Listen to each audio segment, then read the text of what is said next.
You may not like it, but this is what peak practicality looks like. This is the ideal family car shape. That's right, for everyone out there thinking about buying a large 3-row SUV, I'm arguing you shouldn't. You should instead buy a people mover like this 2024 Kia Carnival.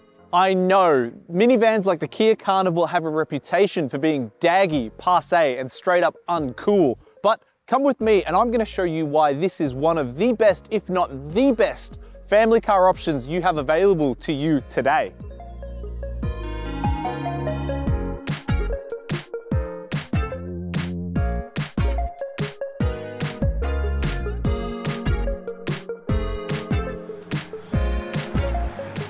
The Carnival has been a staple in Kia Australia showrooms since 1999, and it might surprise you to know that in that time, this car has been a consistent top seller. Yes, there was a challenge from the likes of the Toyota Tarago and Honda Odyssey back in the day, but those two Japanese minivans are now dead, leaving the Carnival to reign supreme. Now in its 4th iteration, the 2024 Kia Carnival has been updated, offering more powertrain options, tweaked styling, and an updated equipment list that I'll run you through in a second. But we all know with updated changes also comes updated pricing. Pricing for the Carnival now kicks off at $50,150 before on-road costs for the S grade in petrol form, while the Sport trim is $56,050. The Sport Plus is $62,380, the GT Line Lite is $66,350, and the GT Line is $70,680. All versions are available with a diesel too, adding $2,230 to the asking price, while a single high-spec hybrid is also new this year, priced at $76,210. This Carnival I have with me here is the diesel-powered GT Line Lite, the penultimate grade, and rings the till up to $68,580. In terms of standard equipment, in all grades you get 8 seats, LED headlights, and safety equipment highlights such as autonomous emergency braking, rear cross traffic alert, and blind spot monitoring. But added in the GT Line Lite, there are also 19-inch wheels and a dual sunroof that builds on the features that you also get in lower grades, like a 12.3-inch infotainment touchscreen, synthetic leather interior, a wireless smartphone charger, inbuilt satellite navigation, digital radio, tri-zone climate control, a 12.3-inch digital instrument cluster, blind spot view monitor, power sliding rear doors, heated front and rear outboard seats, power adjustable front seats, a surround view monitor, rear privacy glass, and a powered tailgate. Is it a lot to spend on a people mover like this? Well, no, not for a car with this much equipment. Rivals such as the Hyundai Staria and LDV Mifa are similarly priced. And if you're thinking about that large SUV, such as a Hyundai Santa Fe, Toyota Kluger, or Nissan Pathfinder, well, you're spending about this much money anyway. And you miss out on this car's best family car feature, which are the power sliding rear doors. Seriously, it is so convenient to have this feature because you don't have to worry about leaving enough space on either side to open the door to get your little gremlins in and out. And there are so many options to open and close the doors too, some of which you don't even have to leave the driver's seat for. You can pull the handle and let the Carnival do the work for you, or you can use the buttons on the key fob, or you can press the button on the inside of the B pillar to slide the door shut. But there are also buttons near the steering wheel, so you don't even have to brave the cold Melbourne winter mornings at school drop-off. If your kids are old enough, of course. A byproduct of those large sliding rear doors, however, is that the Carnival ends up looking like a big box on wheels. Credit where credit's due though, the designers at Kia have done a great job to spruce this car up, making it look a little bit more Dominic Toretto family rather than Clark Griswold. Up front, the new 2024 Carnival wears Kia's new signature Tiger Nose grille, keeping it in line with the EV9 flagship. And surrounding that new nose are updated headlights, which are now vertically stacked, oozing a bit more style. There are also new wheel designs in 2024. These ones measure 19 inches, while redesigned taillights also feature in the derriere. Will the 2024 Kia Carnival convert people mover haters? Not on aesthetics alone, but people movers, and this model in particular, have certainly come a long way.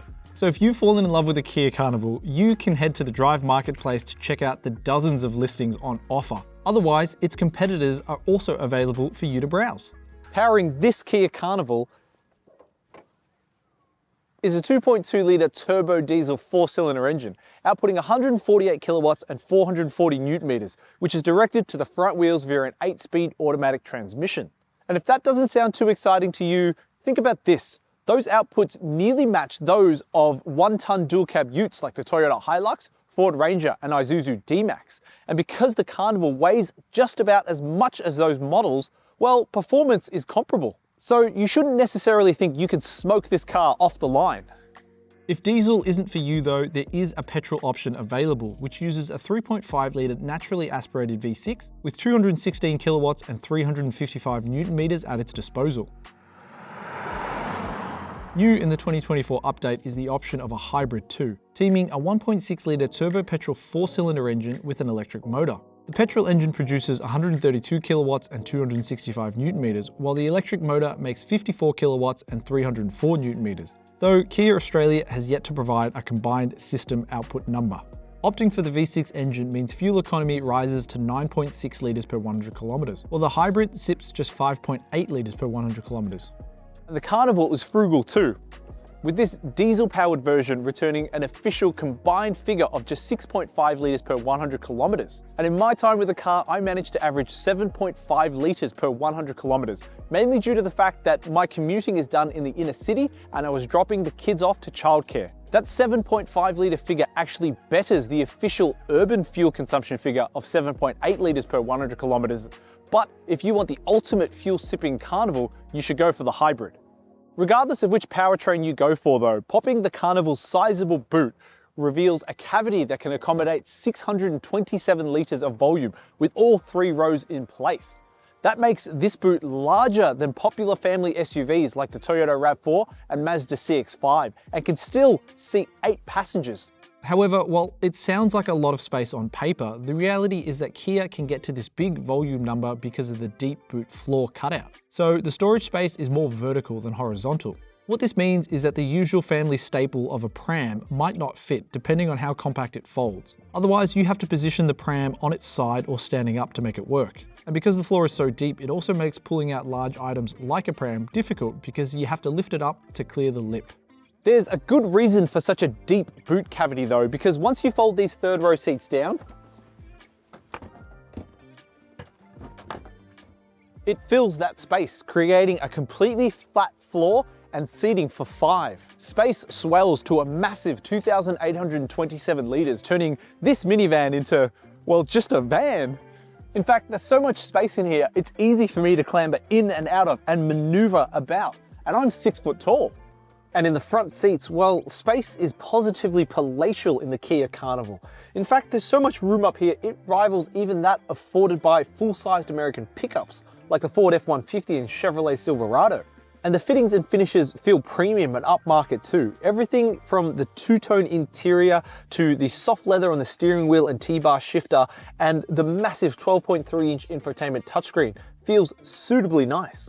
Speaking of the infotainment system, it has functionality for wireless Apple CarPlay and Android Auto, as well as inbuilt satellite navigation, Bluetooth audio streaming, and digital radio. However, with an always-on internet connection, the system can also display weather forecasts and remote vehicle monitoring, as well as over-the-air updates. But there are a few quirky things about Kia's infotainment software too, like the Sounds of Nature feature, just in case you ever wanted to listen to outer space communication. This new GT Line Lite also adds a 12.3-inch digital instrument cluster, helping further elevate the cabin, but I'd like to see a few more customized options made available here. As it stands now, you have a choice between round dials or a minimalist theme with a handful of color choices, but it's just a screen. I want to see wilder options on offer. But the best part of the interior, aside from the space, might be this context-sensitive capacitive menu bar that can switch between shortcuts for the infotainment screen and climate controls. It's a neat solution to keep the cabin free of buttons, looks totally sci-fi, and, most importantly, works intuitively and easily. And up front, practicality is also a boon in the Kia Carnival, with super large door pockets that you know can swallow a large bottle. There's 2 massive cup holders here. There's a big tray that is split with a wireless smartphone charger on one side and a deep underarm storage cubby for all your family snacks.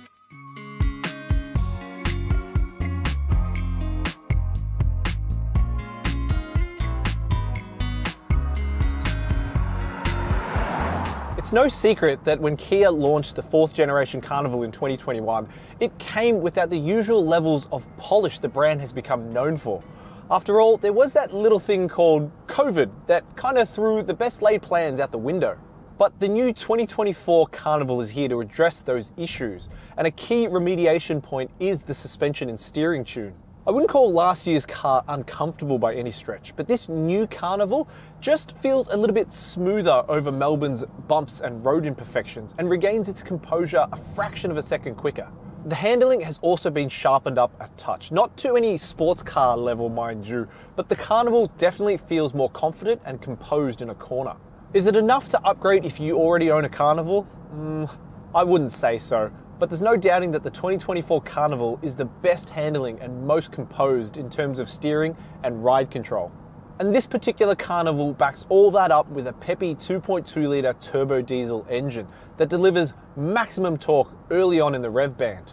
It means the Carnival feels punchy and peppy straight off the line, but much like its handling characteristics, strays more towards comfort than outright performance. This engine never gives you a sudden burst of speed, nor is it eager to rev all the way out to its red line. Instead, the engine that is paired with an 8-speed automatic transmission is tuned for smoothness, which means it's predictable and effortless to pilot at any speed. There's also various drive modes to play around with, 4 in fact, the smoothest one being Eco, but even in its most hardcore setting, Sport mode doesn't exactly feel lively in this car.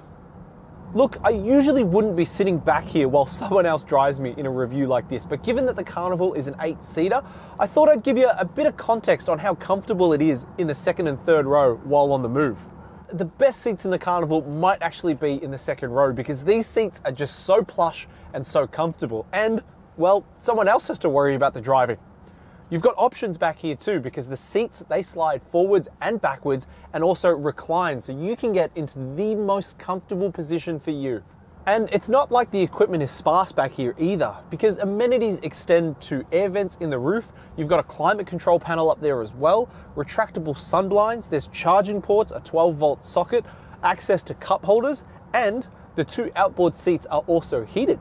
But if I had to criticize anything back here, I would say the split sunroof feels a bit on the cheap side. And if it was a single panoramic glass roof, it'd feel decidedly more primo. However, I understand why Kia have done this because they've still got to fit the air vents, the lights, and the controls for this second sunroof somewhere. Regardless, the ride back here is absolutely sumptuous and the space, it's unparalleled. But the best thing about the second row is that these 2 outboard seats are actually pseudo captain's chairs, because this middle seat can fold down to reveal 2 cup holders and a generous storage tray, as well as slide all the way back, liberating more thigh and shoulder space for when you need it. And that middle seat, it's also removable and reversible, giving you more options for your family. And sat in the back row, well, there's generous space here too, but I wouldn't want to sit 3 adults abreast. If I sit upright, my head actually hits the roof, but I've got plenty of leg and shoulder room to be comfortable. And amenities back here include generous cup holders for the 2 outboard seats, as well as USB-C charging ports, as well as air vents, retractable sun blinds, and speakers, so you don't feel left out of the party.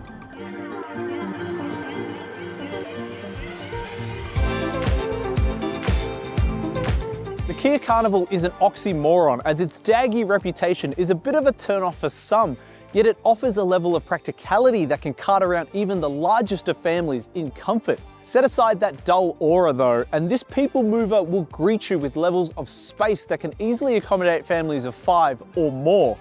Look, I can understand why some buyers would be more attracted to a large SUV if they do a bit of off-roading or towing, but in terms of family cars, the Kia Carnival might be the ultimate one. And if you've liked this video, don't forget to hit like, subscribe, and that bell notification icon to stay on top of all of Drive's video content. And for the full detailed written review, head to Drive.com.au. Okay, I get it, a minivan might not be right for you at this life stage. So if you're still thinking about getting a 3-row large SUV, well, you can check out Susanna's Toyota Kluger review up here, which also affords 3-row seating for large families and will do a little bit of light off-roading as well.